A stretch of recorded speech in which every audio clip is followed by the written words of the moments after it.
इंसानी हकूक़ की आलमी तंज़ीम ह्यूमन राइट्स वॉच ने अपनी एक हालिया रिपोर्ट में मकबूजा जम्मू और कश्मीर में मोदी हुकूमत की जानिब से आज़ादी सहाफ़त का गला घोंटने पर तशवीश का इजहार किया है।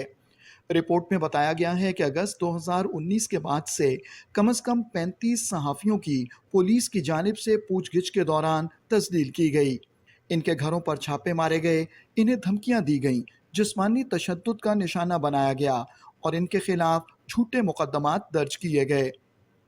रिपोर्ट में मजीद कहा गया है कि जम्मू और कश्मीर में नाफिज की गई नई मीडिया पॉलिसी आज़ादी सहाफ़त के लिए बड़ा खतरा है।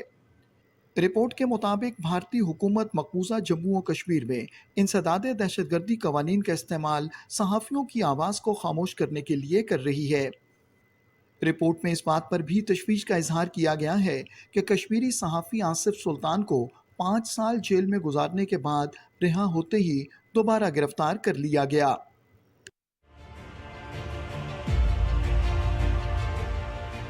नरेंद्र मोदी की ज़ेर क़यादत हिंदुत्व हुकूमत भारत और मकबूजा जम्मू और कश्मीर में आज़ादी सहाफ़त के बुनियादी असूलों को पामाल कर रही है।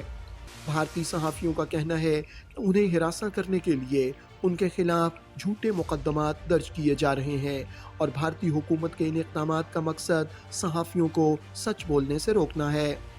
The troubling aspect in India today is that you can really harass a news organization or journalist by just filing case after case. You've had journalists fighting defamation cases. So more than crimes, it's really to beat down the person. We don't have an army of lawyers that can just sit and, we can engage them for years and years on legal battles. So it's a drain on our resources. It's a drain on our time. सच बोलने और सच लिखने वाले सहाफ़ियों के घरों और दफातर पर भारतीय police और एजेंसियां हल्ला बोल देती हैं। इन सहाफ़ियों को परेशान किया जाता है, इनसे बिला जवाज़ पूछताछ की जाती है और इनमें से बहुत सौ को झूठे मुकदमात में गिरफ्तार कर लिया जाता है। Never before have hundreds of police persons visited the homes of about 80 individuals at 6:30 in the morning and thereafter seized the personal electronic devices of these individuals. Mobile phones, laptops, hard drives, they kept asking the same set of questions. The reportage on the Hindu-Muslim riots in early 2020 in Delhi, the coverage of the farmers' agitation. This government has not just been intolerant, it's been downright vengeful. सहाफ़ियों का कहना है कि एक तरफ भारतीय हुकूमत उन्हें काले कवानीन की आड़ में निशाना बना रही है, तो दूसरी जानिब हुकूमती पार्टी से ताल्लुक़ रखने वाले रहनुमा सहाफ़ियों को संगीन नताइज की धमकियां देते हैं।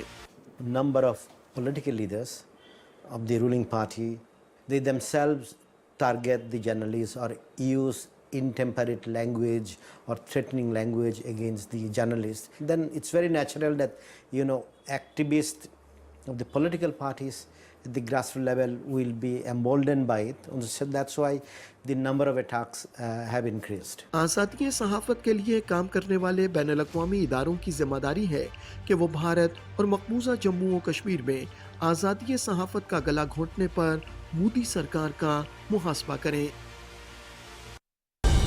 दुरुस्त हर वक्त बार वक्त